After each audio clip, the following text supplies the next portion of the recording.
Okay, for example, go to, yeah, this one. Yeah, next. And then press again. Oh, yeah, okay, so animation works. Okay, fine, perfect. All right. Now, did you check if the video is working as well? Yeah, this one, top, go back. Yeah, if you click on the window on the right, yes, can you? Oh, yes, excellent, fantastic. Okay, now you can stop and we go back to the title page.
What time is it in Tehran?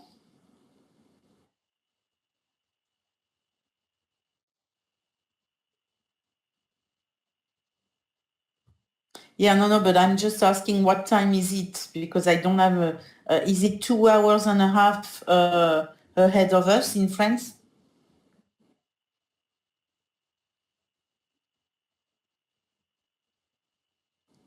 So in Tehran, it's noon, half past noon.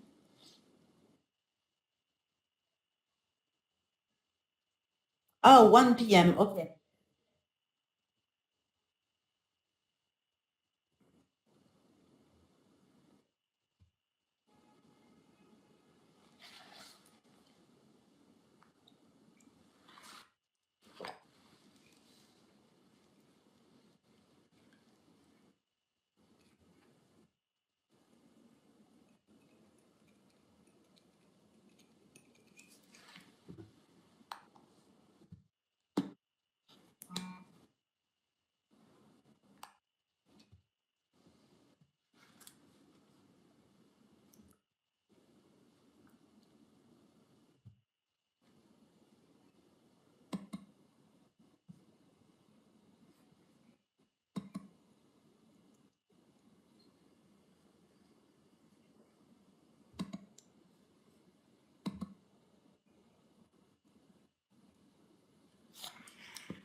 Okay. Do you do an introduction or I start straight?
Thank you. So I'm going to start maybe with the next slide with introducing the subthalamic nucleus that you can see in the rat's brain on the right-hand side of the slide. It's a little structure that is really tiny, as you can see, highlighted in red. And it's part of the basal ganglia network that are very well known for their involvement in motor functions, like in Parkinson's disease. But also, as you can see on the left-hand side of the graph, I've illustrated the traditional view of the reward circuit. And you see that the reward circuit classically in all your textbooks involves the dopaminergic system that initiates in the ventral tegmental area, the VTA, and projects with the dopaminergic, it's the orange arrows, projecting to the nucleus accumbens, the prefrontal cortex. And actually, if now if you can press, please.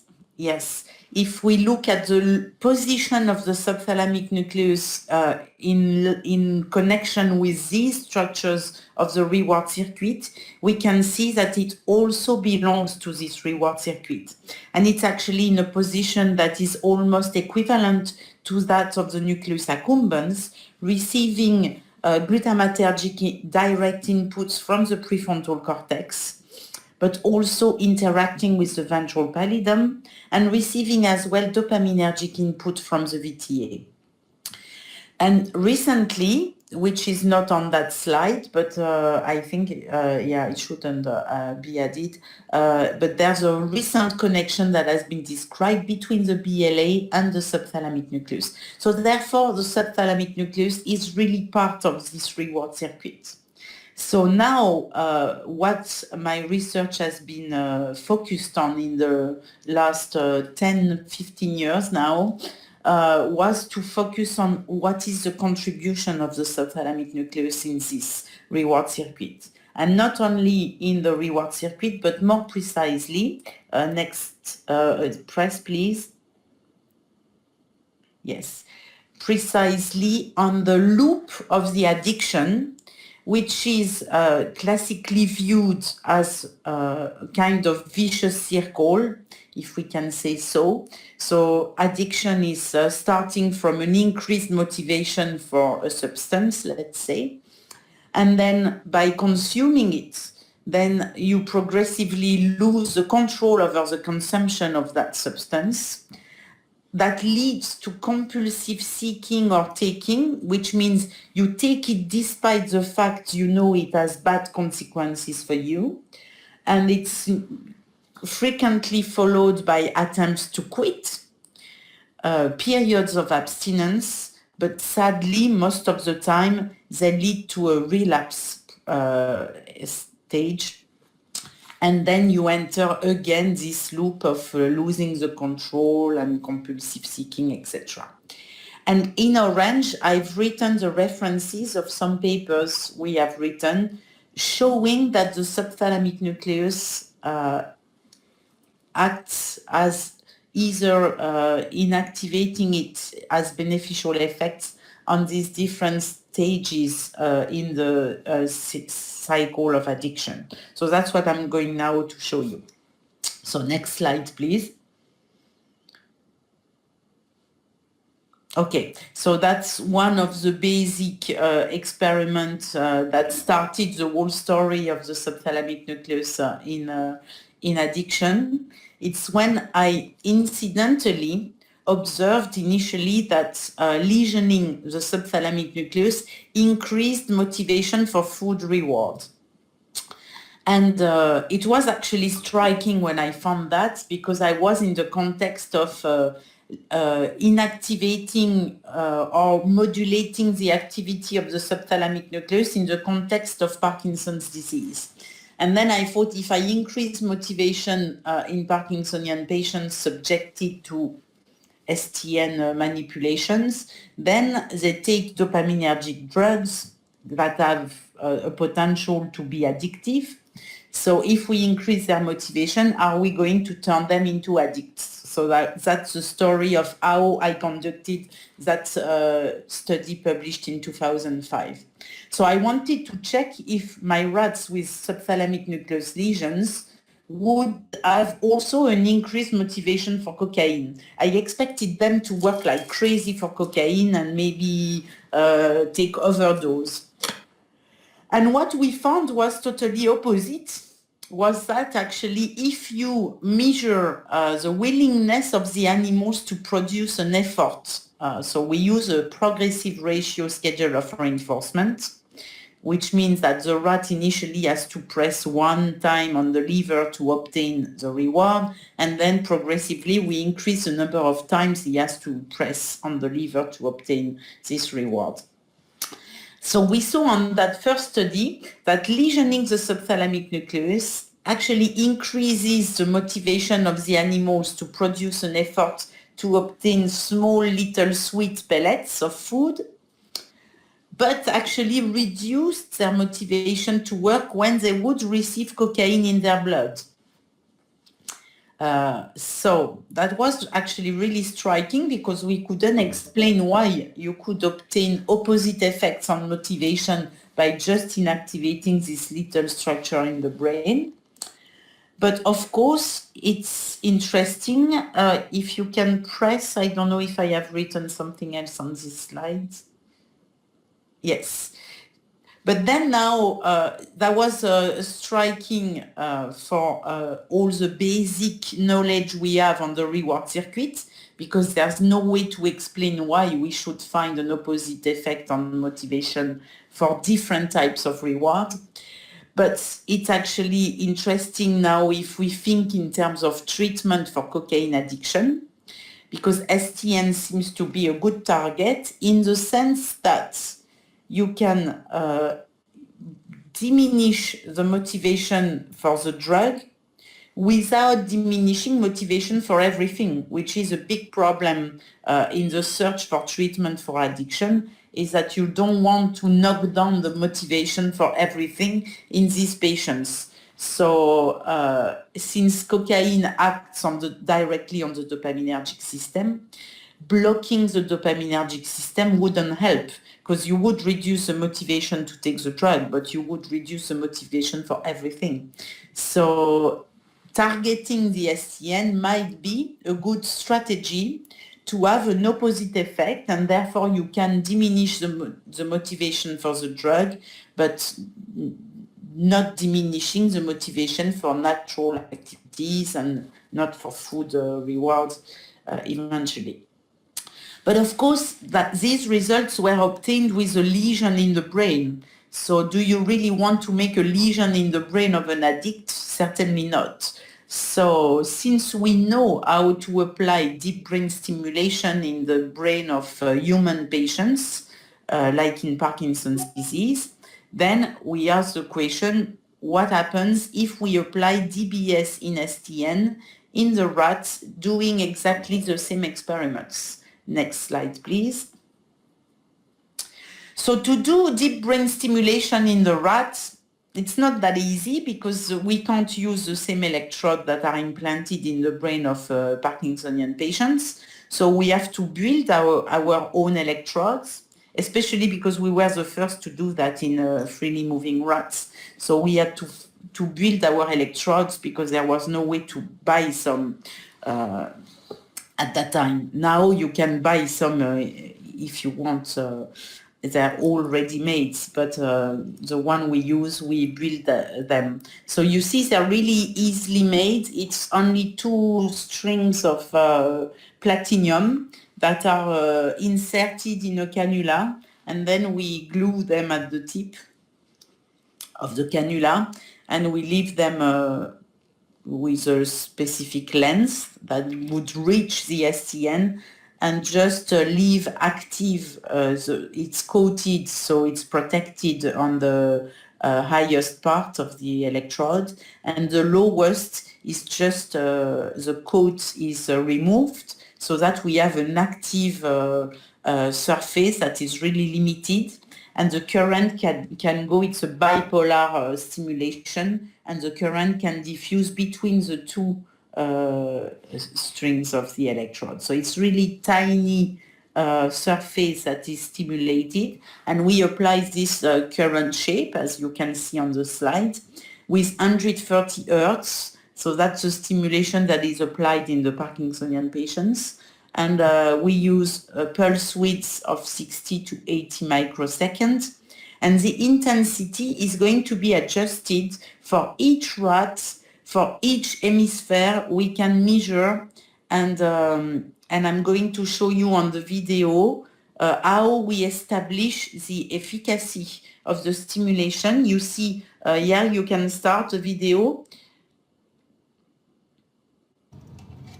Excellent. So this rat is simultaneously stimulated progressively on both sides, and you see the movement of his 4 paws. So they do hyperkinetic movements, and it's going to do some kind of ballistic movement with this 4 paw.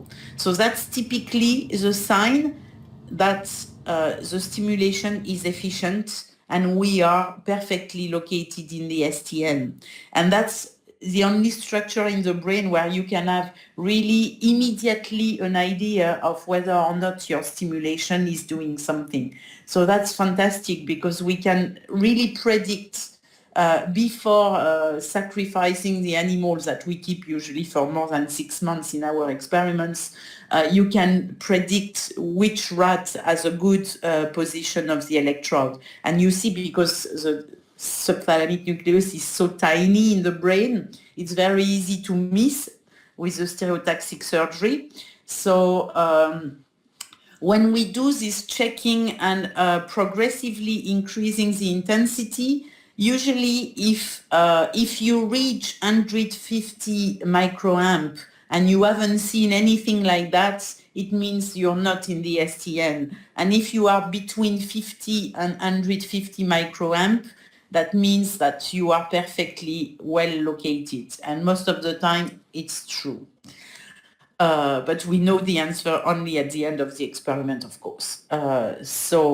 Anyway, so now you've seen exactly what we induce if we apply the current in each STN. So we adjust to be just below the threshold at inducing these hyperkinetic movements. Otherwise, that would be disabling for the rat to have to perform a task and having these movements, although they don't last too much. So usually you see them the first day you apply and you test. But then after, anyway, we go, since we apply just slightly below the threshold at inducing them, we don't see them anymore. Okay, next slide. Applying this stimulation during the progressive ratio schedule of reinforcement for either sweet food or cocaine, we observed exactly, oh, I see I have a question. Do you think compounds that inhibit dopamine and norepinephrine can be addictive? Inhibiting dopamine can be addictive? No, they should have the opposite effect. Because inhibiting dopamine reduces motivation, so it's it's like, I mean, if you test, dopamine antagonist or dopaminergic lesions, they usually reduce the motivation instead of increasing it. So compounds mimicking dopamine activity should have an addictive effect. So anyway, let's go back to that quick results that we published in 2010. With DBS, we replicated exactly the same results in the rats, increasing the motivation for the sweet food pellets, but decreasing motivation for cocaine. So we have a proof of concept. We could eventually, at least on the first criteria of addiction, on the increased motivation, we can reduce that for cocaine without reducing motivation for other rewards. So now, next. So STN is an interesting target for the treatment of addiction, of course, but it's still rats data. So we know how to apply deep brain stimulation in human patients, as I said, because it's used for Parkinson's disease. It's actually also used in the STN for obsessive compulsive disorders. So a form of compulsive behavior that could relate to addiction to some extent. But before application to human, we thought it was really important to validate our hypothesis in the non-human primate. So the next slide will show you that we have done an experiment with 3 monkeys, Elliot, Alibaba, and Aladdin. And it's interesting to look at the individual behavior with monkeys because they have a totally different attitude towards the rewards. And interestingly enough, the first monkey, Elliot, didn't like to work for applesauce. It was boring for him. He was sitting in the chair, always in bad mood when it was for applesauce. But when he was working for cocaine, he was really happy and willing to work. He loved cocaine. So you can see here on the first line on the left-hand side of the slide that when we applied, so look at applesauce column, so in red, you see that when he was working for applesauce initially, he wouldn't go higher than 55 lever presses to obtain a few drops of applesauce. But when we applied high-frequency stimulation of STN, then he increased its motivation for applesauce and worked until 112 lever presses for a few drops of applesauce, which was a real success, I can tell you, with this monkey. In contrast, if you look at what he did with cocaine, he was actually willing to work really hard for cocaine before the stimulation in pale blue, 178 lever presses for cocaine, which dropped to 43 only lever presses, and then he stopped working when he was subjected to the deep brain stimulation of STN. So that's really successful with him. But interestingly, it's a long-lasting effect because you see that, oops. Oh, that was I lost the connection for some. Can you hear me still?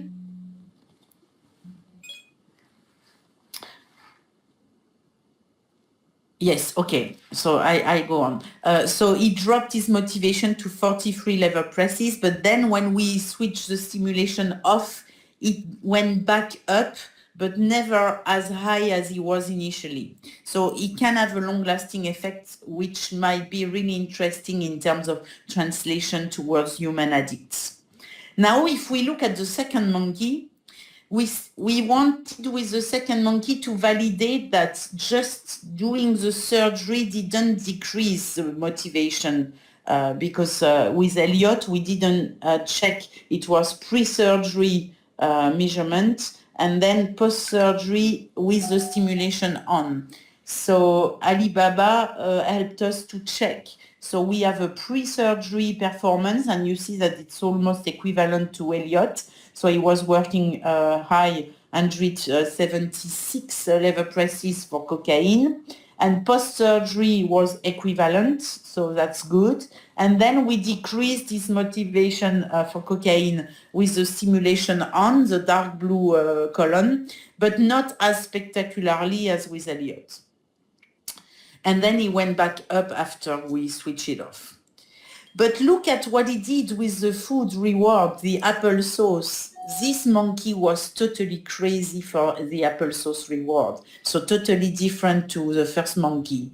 He was working so hard, 685 lever presses for just a few drops of applesauce. He could do that. And so, of course, it was really impossible to go higher than that with the stimulation, and it was actually non-significatively different whatever we did with him. And the third monkey had a very interesting behavior as well. We confirmed definitely on the 3 monkeys, we observed the decreased motivation for cocaine when we apply the deep brain stimulation.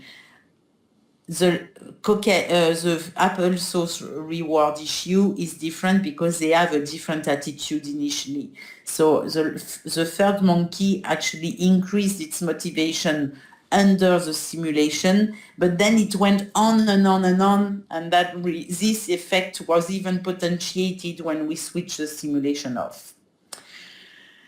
So what we can conclude from that, maybe next, if you press, because we did to control if we could observe an opposite effect with a lower stimulation.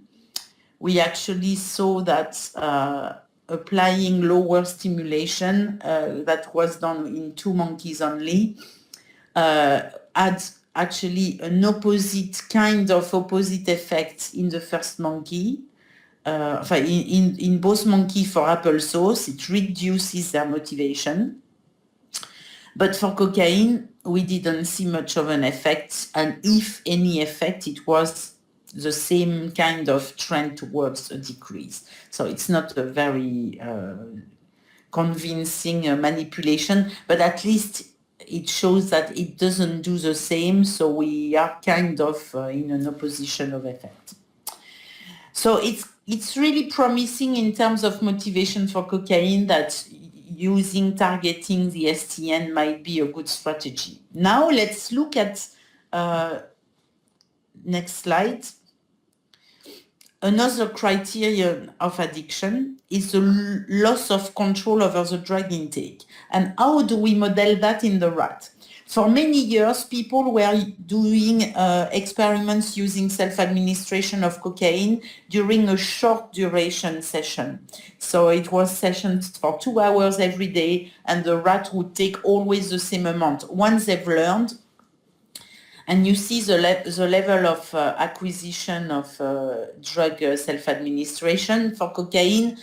Once they acquire the task, they usually take between 20-25 injections per day, every day at the dose we use during 2 hours every day. And they remain like that for months. So it's not a good model of addiction because an addict usually doesn't stabilize his consumption, but they really need to take more and more and more over days. So Serge Ahmed and George Koop in 1998 developed that model. They probably found by chance forgetting the rats in the boxes overnight, or I don't know how Serge discovered that. But they found out that if instead of leaving a short access every day to the rats, you leave them a long access to the drug, like 6 hours, progressively, even if you only measure the drug intake during the first 2 hours, but you let them self-administer for 6 hours every day, you see a progressive increase of the drug intake. So they have an escalation in their drug intake. So that's the model we have decided to test. Can we prevent this escalation of drug intake if we manipulate the subthalamic nucleus? So that was the first step. So first, can we prevent the drug intake, the loss of control over the drug intake? So next. And yes, indeed, we can. So I don't show you the lesion experiment, but we first check if the lesion could prevent the escalation. It does.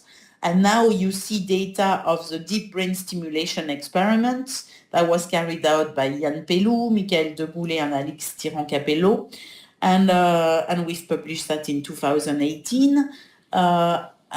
You see in red that those animals for which we have started to apply deep brain stimulation of the subthalamic during the 6 hours they spend in the boxes during the self-administration session, they don't show any loss of control over their drug intake. They remain stable in their consumption, as if they were exposed only for 2 hours every day. So it's very interesting in terms of processes that we can prevent something nasty that is happening. But if we think at therapeutical use of deep brain stimulation, it's useless because it's a preventive action, and we are not going to implant every individual in the brain to just in case someday they would be exposed to cocaine and they might lose control over their consumption. So we needed to do a second step, another experiment, that was to leave all the animals escalate their drug intake, and once they have lost the control over their drug intake, can we counteract this by applying deep brain stimulation of STN? So next. So that's what we've done. So you see here on the long access phase that all animals have escalated, the red being the one that are going to be subjected to the deep brain stimulation. And the disappointing part of this experiment is that if you apply, once they have reached the plateau of their consumption, if you immediately apply the deep brain stimulation, it has no effect. So that was a big disappointment. But if you leave them with a period of withdrawal, so they have no access to the drug, for 5 weeks, in fact, we chose 5 weeks by not by choice. It's just that we ran out of cocaine in the lab for that period. And in France, it's complicated to get access to cocaine because we need a special authorization from the government, and the agency is so slow with all the papers and the administration that was we were waiting for the cocaine with our rats. So they had 5 weeks abstinence. And then we could retest them on their re-escalation. And you see that the blue shade period, we give them again long access to cocaine with high frequency stimulation. And in this condition, we saw that the animals with stimulation did not re-escalate. So it's kind of preventing kind of a relapse that we obtain with applying DBS at this stage after a period of abstinence. So next. Now, if we look, so you see that I've clicked, we have a positive effect on increased motivation, we have a beneficial effect on the loss of control and on the relapse. Now let's look at the compulsive seeking of the drug. So as I said in my introduction, compulsive seeking is a criterion when you diagnose addicts. It's a criterion saying they take or they seek for the drug despite the fact they know it's bad for them. So how can we model that in the rat? Complicated, but not that much. So we use a task in which we are going to associate the seeking of the drug with a punishment. And so the rat knows learns to associate that seeking for the drug might be punished. So if they really resist to the punishment, it means that they're really seek for the drug so hard. And we are considering these rats the most seriously addicted. And actually, so if we do this, so how do we proceed? The rats first get access to a seeking lever that he has to press under a random ratio schedule of reinforcements. So it's a random interval, sorry, not random ratio. So only one lever press is enough, but in a random interval that is approximately 30 seconds, if I remember, something like that.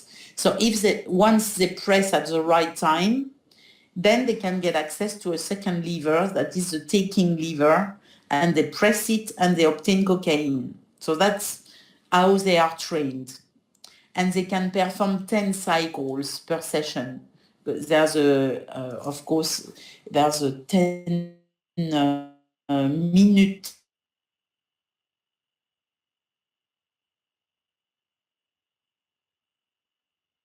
per sessions, but they can press on the seeking lever. I don't see them anymore. Can you?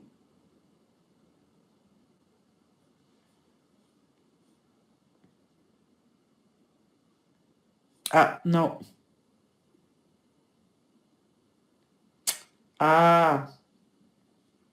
Hello?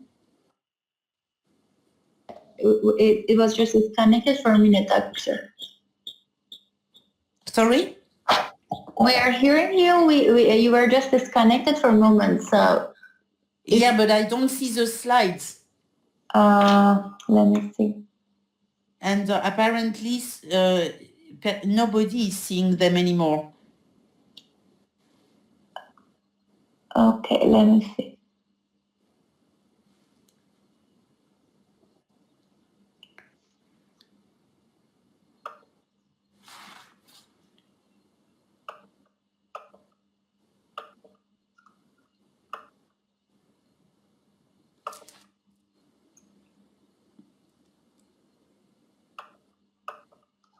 Okay, perfect.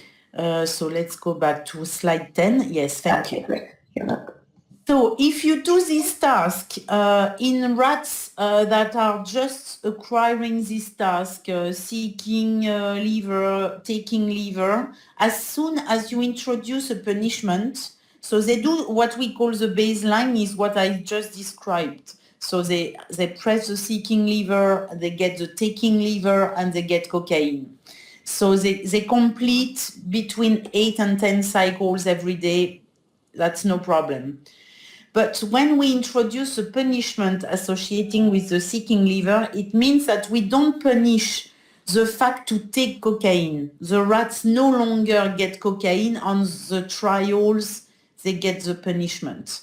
So which means that when they press the seeking lever, they have 50% chance to have either the cocaine lever or the electric foot shock.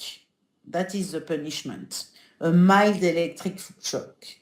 So immediately when you start to introduce a punishment, you see that all rats extinguish the behavior. They don't want to work to seek for the cocaine if they fear that they're going to be punished. Interestingly enough, next slide. If we run them through escalation of cocaine intake before, so we do an escalation over 20 days and they stabilize their high intake of drug with 6-hour access to cocaine every day. Then we train them in the cocaine seeking taking task. You see the baseline on the right-hand side. And then we introduce the punishment. You see that some rats in orange here turn out to be resistant to punishment. and they represent between 20-25% of the animals being resistant to punishment. So it's almost the percentage of rats it's almost the percentage you find in the population of drug users that actually become addicted, seriously addicted with all the criterion.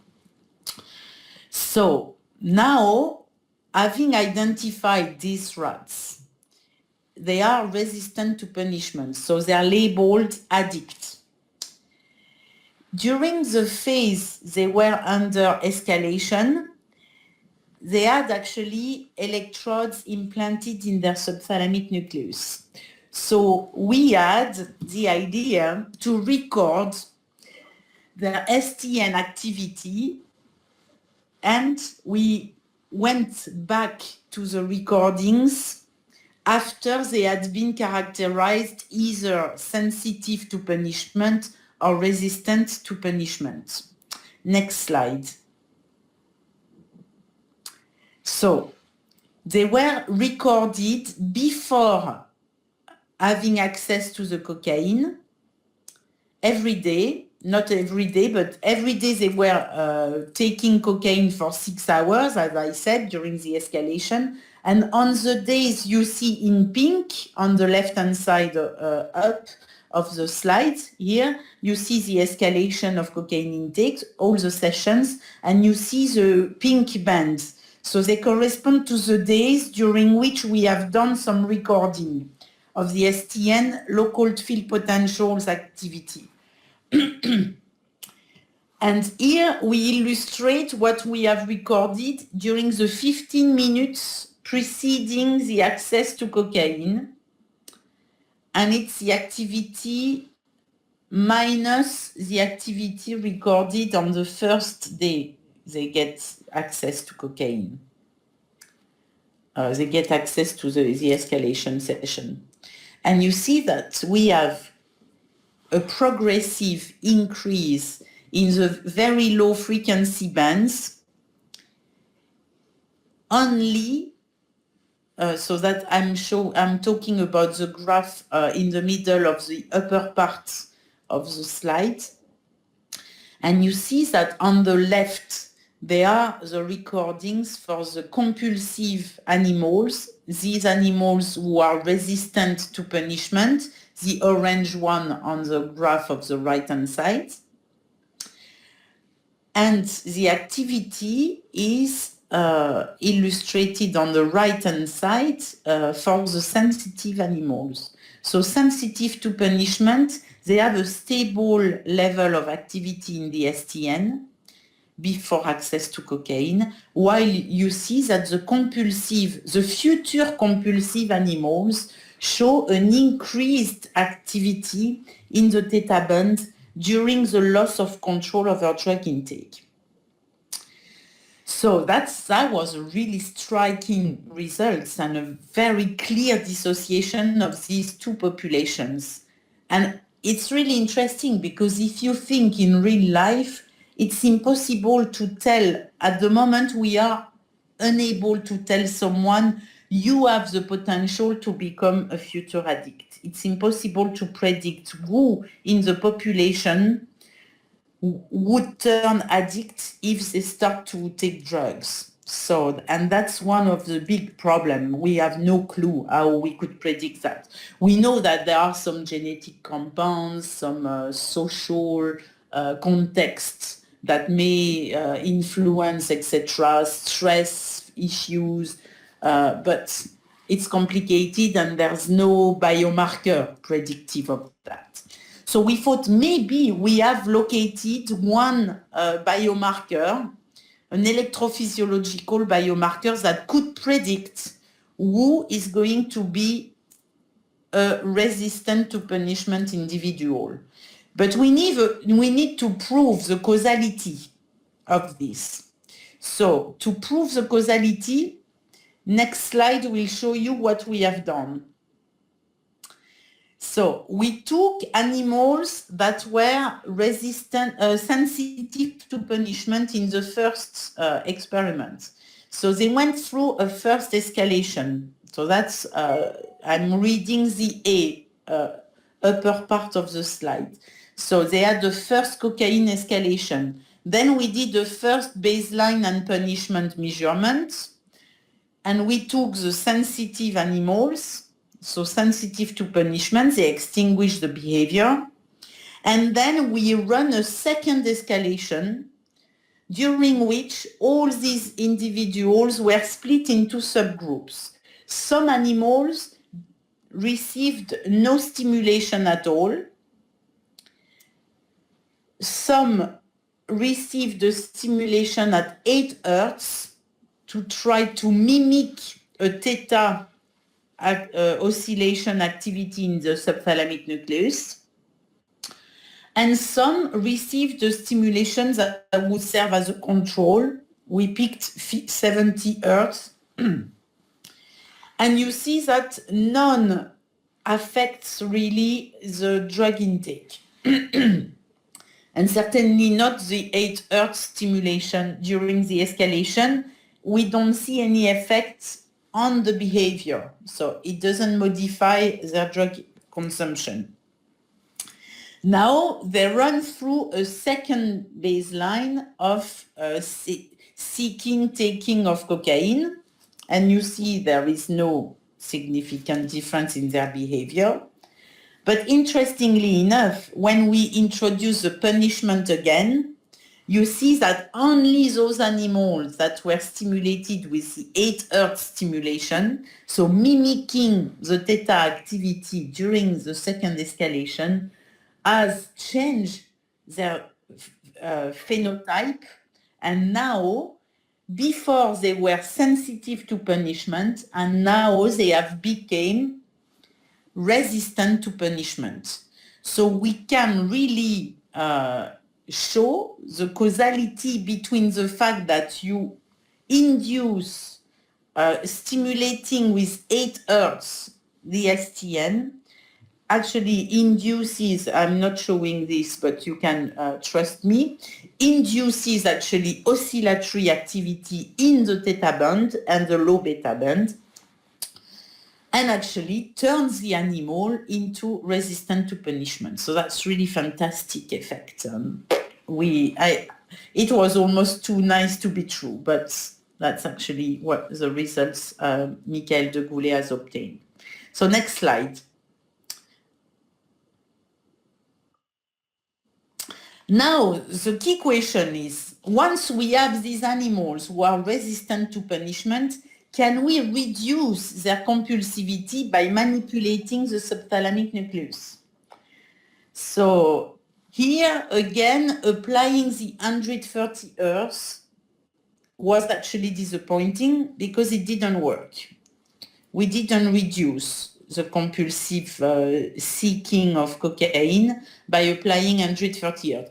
But you see here that applying a 30 Hertz stimulation now has a beneficial effect, and you see that the baseline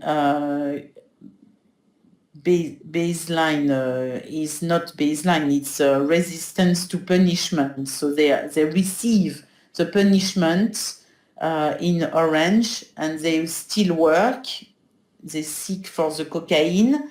And you see that if we start to apply 30 Hertz stimulation, progressively they decrease their seeking for the drug.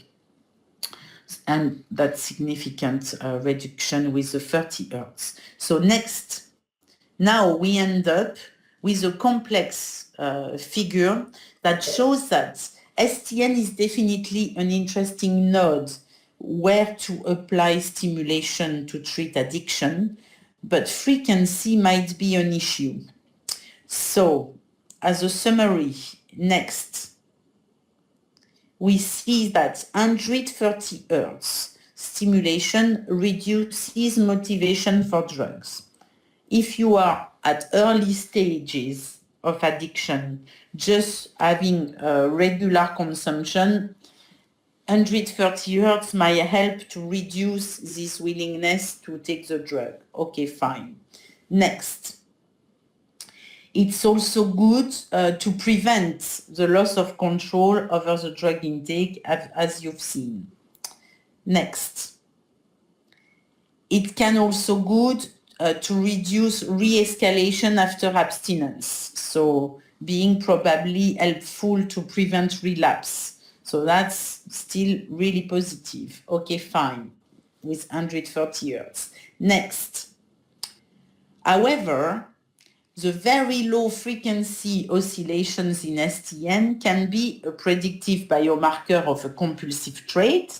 That's in line with what has been recorded in the brain and in the STN of OCD patients. Actually, they have increased activity in the very low frequencies bands. And we have shown that a stimulation applied at 8 Hz induces compulsivity. Next. And if you look at what is good to reduce compulsive seeking, it's a low frequency, like 30 Hz, that reduces compulsivity. Low frequency, but still higher than 8, of course. And so we really clearly see that depending on where in the cycle of addiction you are, a frequency might be necessary to be modulated.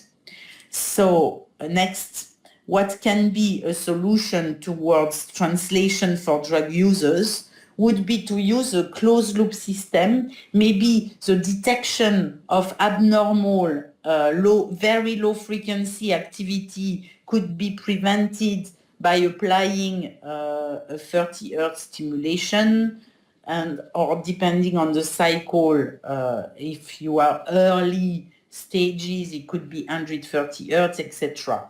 So that's where we stand at the moment in terms of therapeutical approach. However, are there evidence of STN DBS efficacy on some aspects of addiction? Yes, in Parkinsonian patients, indeed. So next slide. Some Parkinsonian patients suffer from impulse control disorders, and some even suffer from what is called the DDS, which means dopamine dysregulation syndrome. And those patients actually take a huge amount of their levodopa treatment, and they falsify actually their prescription to take sometimes up to 10 times the dose they would need for their Parkinsonian signs. And these patients are diagnosed addicted to their levodopa treatment. It's actually been described in the late 90s, early 2000 years, so it's very recent compared to what is known regarding the motor problems of the Parkinsonian patients. And in Marseille, with Alexandre Zebio, who is the neurologist in charge of the Parkinsonian patients, we had selected a specific population of Parkinsonian patients who were selected for the surgery of subthalamic deep brain stimulation. But we were interested in these patients with impulse control disorders and dopamine dysregulation syndrome. So before surgery, he had selected 110 patients, out of which 18 were diagnosed with this dopamine dysregulation syndrome. So that's a lot, and a much higher proportion than what was published at that time in the literature. Interestingly enough, after 1 year of surgery, after one year after the surgery and the application of STN-DBS, when they reassessed the criteria for addiction to levodopa, only one remained diagnosed addicted. So most of these patients had lost their addiction towards their dopaminergic treatment. So, and interestingly enough, these patients are in red in the histogram here. So they were pre-surgery DDS positive. You see they were suffering, of course, of pathological gambling that was totally abolished by the deep brain stimulation. Hypersexuality was totally abolished. Excessive shopping was abolished as well, except binge eating.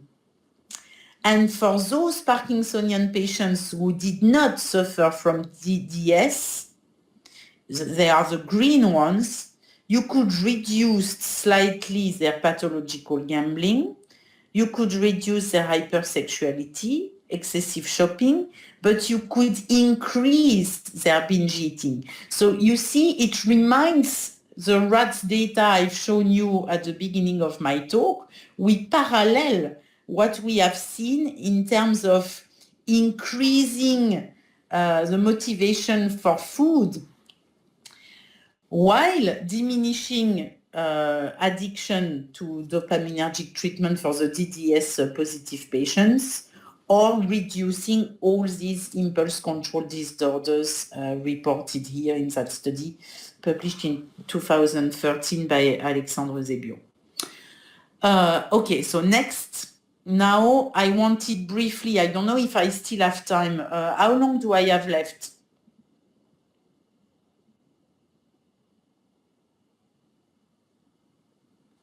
We can have you until 2 p.m., so that would be 10 minutes. Okay, so in 10 minutes, I try to give you a hint of a special line of research we have developed kind of recently, which is really fascinating. It's how the social context will influence the drug intake and how the subthalamic nucleus, again, the STN, is involved in this. So there are many studies dedicated to the influence of the social context. We look at what we call the distal social factors, which means that they are social factors that are not present at the moment of the drug consumption, but they are social factors that have influenced the life of the individual, like it can be isolation, separation from the mother early in life, and how it can have consequences later in life on the vulnerability to risk-taking behavior. So this is well documented. But next, little is known regarding what we call the proximal social factors, so which means the presence of a peer at the time of the drug consumption. It's like Big Brother is watching you. So if you have someone directly watching you while you're taking the drug, how does it affect your behavior? So there are some studies who have looked at this in rats. They were conducted by Smith and collaborators. And he had shown that having a rat being watched by another rat reduces its drug intake. So we wanted to replicate that, but add some extra analyses. So for example, it's 1984 exactly, by George Orwell. So it's it could be stressful, and you would expect that because in the book, actually, it was stressful on their life to know that they were watched. So being stressed should increase your drug consumption. Surprisingly enough, you'll see that it's not what we observe. But we wanted to know also if the identity of the individual watching you can affect your behavior towards drugs. So next slide, please. Yes. So influence. No, sorry. Go back. Yeah. So the peer's identity, if you know the person, the familiarity, if you know the person, the dominant status, in rats, you know they live in pairs. So when they live in pairs, usually you have one dominant and one subordinate. So if it's the dominant being watched by its subordinate, is it different than if it's a subordinate being watched by his dominant? Of course, you expect it to be different.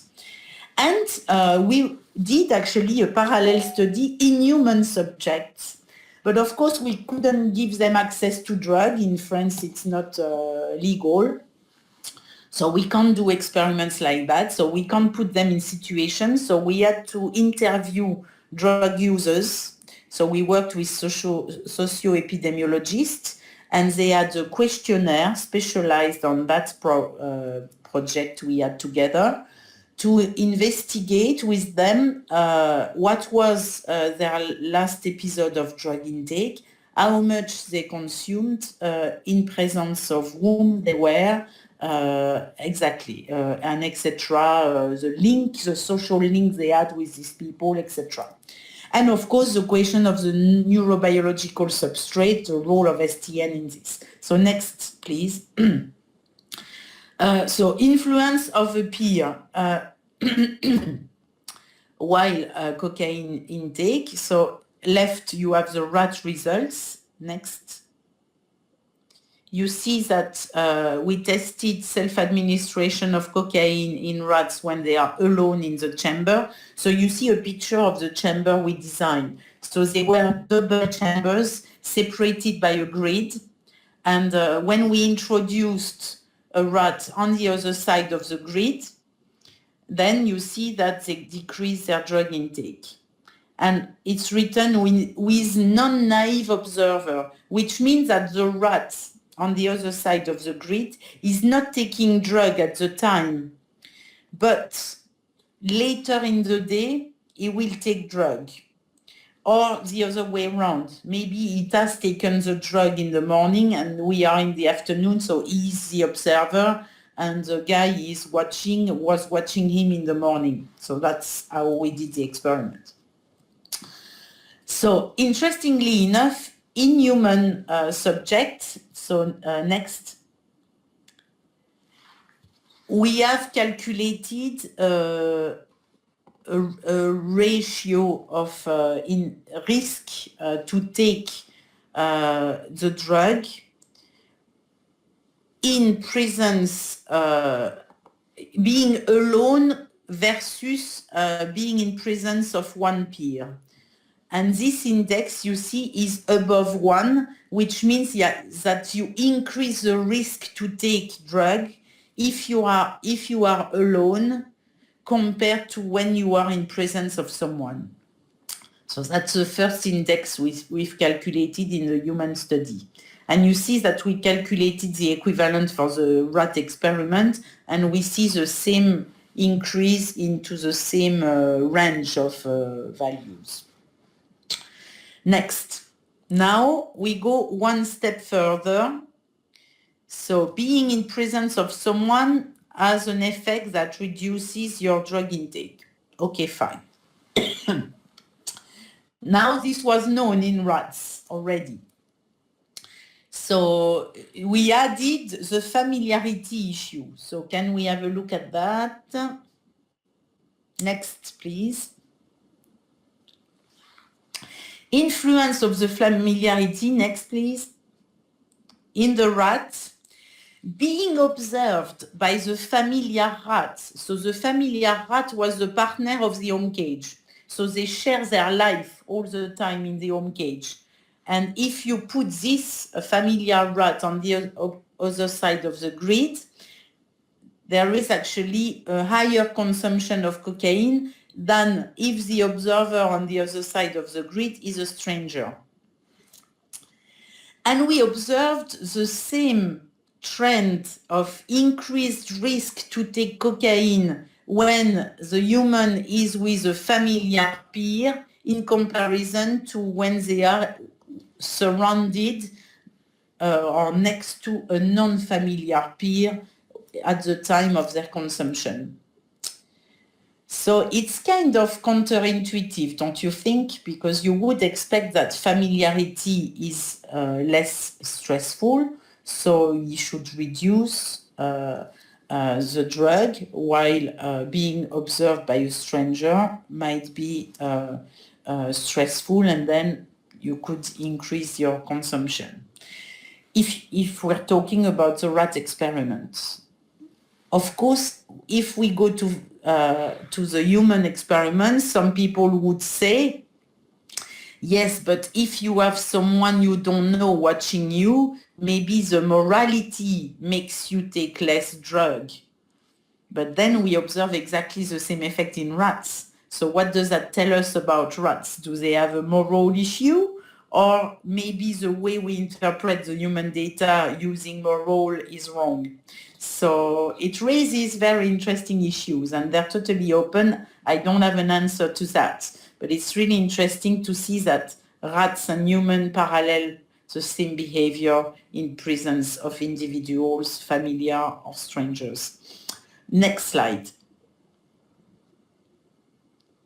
Now look at the effect of STN lesion on that experiment. So STN lesion rats are on the right-hand side, and if they are observed by a familiar or a stranger rat, they don't make any difference. They drop their consumption, whoever is on the other side of the grid. So do they have a problem at recognizing the familiar peer? Apparently, yes, and that's another set of experiment we've done later, but that was a tricky question. But they really, you see, they have a drop immediately at the level of a stranger observer when they are in presence of their familiar peer. Next slide. So now, yes, to finish, I wanted to show you another aspect is, can we replace? So what do they take as an information regarding the rats on the other side? It can be a distractor, so we can discuss after of what that means, this reduction of cocaine intake. But actually, what we wanted to know is what was the information that was relevant when you put a stranger or familiar rat on the other side of the grid. And we studied the ultrasonic vocalization rats uses to communicate within each other. So if you can try to activate the sound by pointing on the left loudspeaker, that is an icon.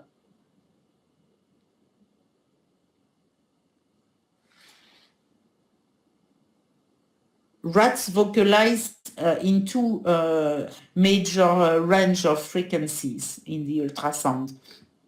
So they have positive vocalization. They emit in the 50 kilohertz band. And if you can you click please on the loudspeaker? No, go back. Try to select, it's like the video, you have to go, no, on the left one, please, first. Yes, yeah, thank you. Click, no, go back, yeah. Click, select that, yeah, and go, yeah, play, please. We don't hear, no, go back. Anyway, it doesn't work. Never mind. That was too nice to be true. So I'm sorry for the discomfort. Let me try one more time. Maybe we can get it right this time. No, when I click, it just. Oh, okay. Oh yes, we slightly hear, but it's too. Can you increase your volume, maybe? Oh. Yeah.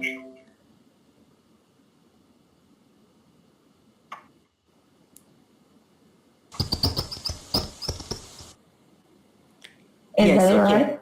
Yeah. So I hope everyone could hear. So that was a 50. So that's what is considered the positive. Now let's hear the negative one.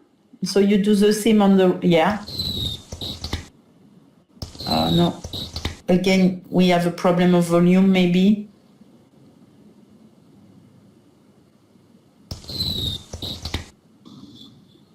No, we don't. We don't hear. But the volume is already to the maximum. So. Okay, it doesn't work. Never mind. So they have these long kind of cries in the ultrasonic 20 kilohertz range for the negative emotional context. So we thought that we could, instead of placing a rat, we could use playback of ultrasonic vocalization. So when the rats, now they are alone in the self-administration chamber and they work for cocaine, under an FR5 schedule of reinforcement. So the first lever press on the active lever, they have the playback of ultrasonic vocalization, and then they have to complete a series of 5 presses to obtain the cocaine. And so we have the baseline level. You can see here for the sham animals in the upper part, baseline stable drug intake. And then when you play back positive vocalization, you decrease the cocaine intake.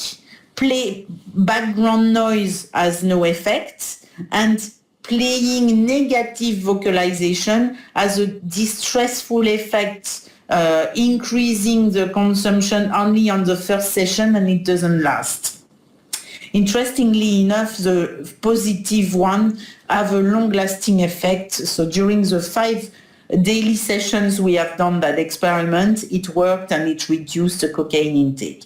And you see at the bottom that STN lesions blocks this modulation. The STN lesion rats are not sensitive at all to the playback of ultrasonic vocalization. So next. Then that was an experiment done with stranger peers, the first slide with vocalization. So recently we've done the same experiment with familiar vocalization versus stranger vocalization. And you see that the work by Cassandre Viel doing her PhD with me. And you see that the familiar rats vocalization have no influence at all in the sham animals, nor in the STN lesion, of course. But only the stranger vocalization have a positive effect at decreasing the cocaine intake. So it's interesting to notice that thanks to that experiment, we prove that rats are able to recognize the vocal signature of ultrasonic vocalization, because they can dissociate between vocalization emitted by their familiar peer and vocalization emitted by a stranger. So it's already interesting for this, and also for the fact that only stranger positive vocalization can reduce cocaine intake. So next. Yeah, and go back just briefly. Why is that so? Is it because ultrasonic vocalization emitted with a positive message have a reinforcing effect?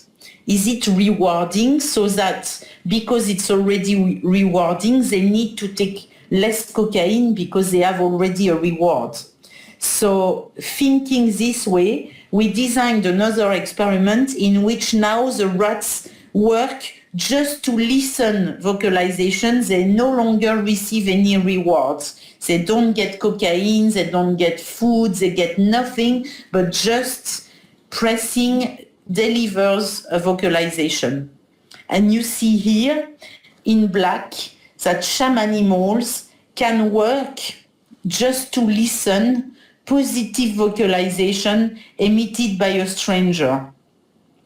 If the vocalization are emitted by their familiar peer, that's the blue one, they don't work as much.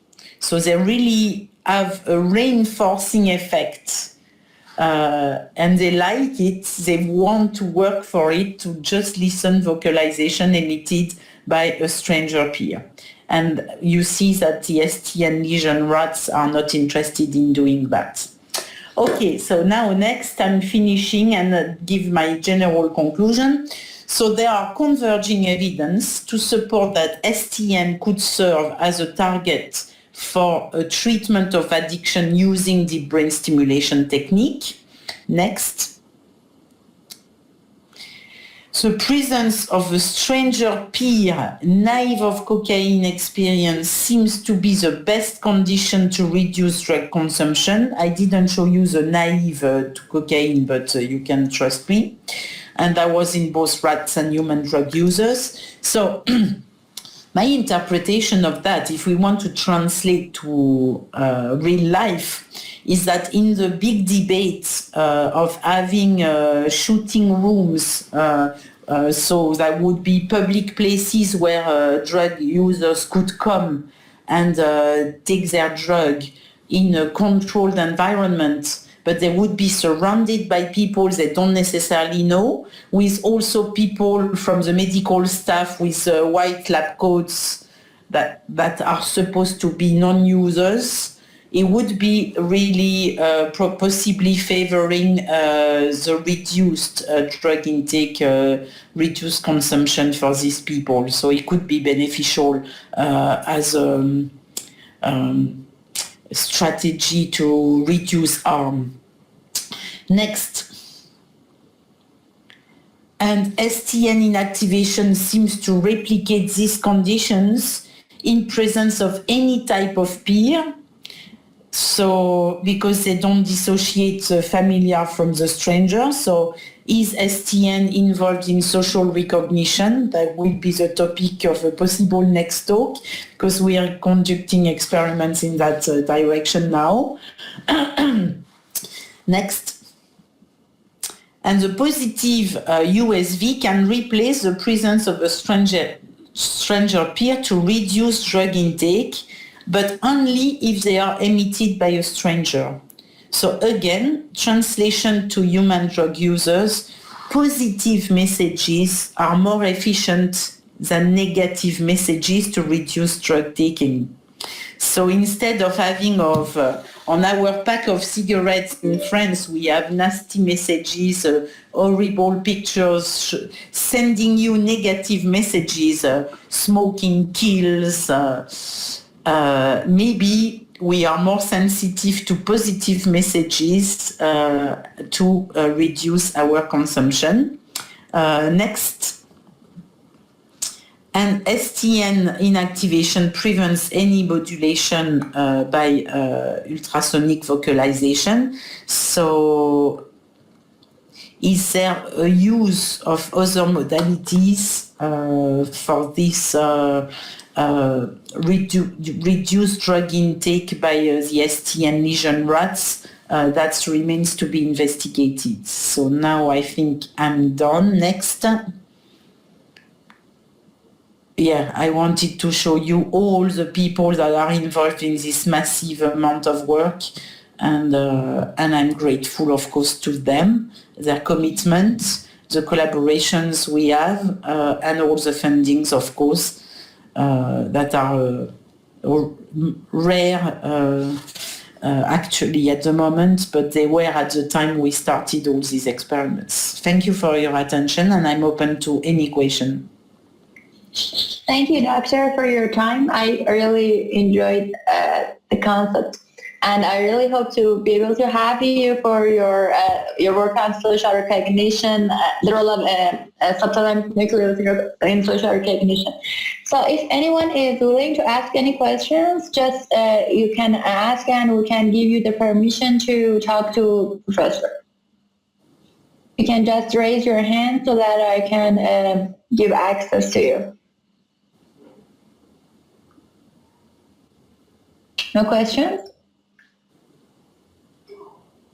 Okay, we have one. Mr. Zamani, you can speak now, I think.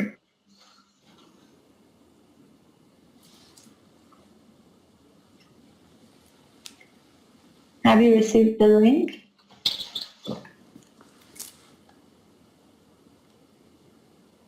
Or if you prefer, you can type your question.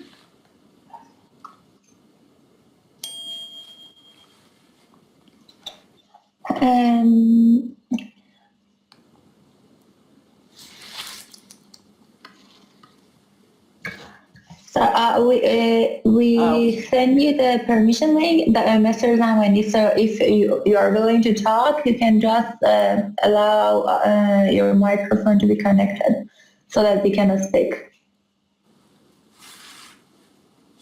And there were another participant who wanted to ask a question, but... So someone asked me for my email address, so I've written it, no capital letter. You can send me any message you want. There would be a good idea to put addictive individuals into groups of strangers. Yeah, definitely. Yeah, that's what we think. We believe that it's surprising. And what we really need to check is whether the effects we see are substance dependent.